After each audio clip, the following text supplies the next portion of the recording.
Hi, and welcome to another Tools on Tuesday. Today we're going to be talking about diagnostic ion screening using Molecular Profiler. So this is a workflow where we want to interrogate our data set based on our fragment ions, not necessarily the parent ion. And this can be really valuable when dealing with something like maybe fentanyl. Something interesting about fentanyl is there are a lot of different analogs of fentanyl, some that we don't even know exist. And these analogs might be really important to us to find, so we want to screen for them, but since we don't know a parent mass, that traditionally can be kind of difficult. And that's where diagnostic ion filtering comes into play. Using some ions or fragments that we know are specific to fentanyl analogs, we can go ahead and screen our data set for these unique fragments. While fentanyl is a great example of this, there are a few different examples that I can think of. One would be biocides. Biocides typically have unique fragments as well.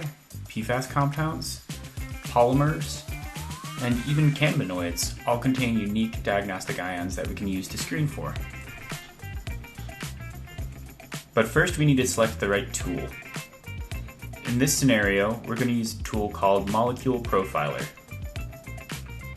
Molecule Profiler lives inside of SCIEX OS, and this tool allows us to screen for characteristic or diagnostic ions of specific chemical classes.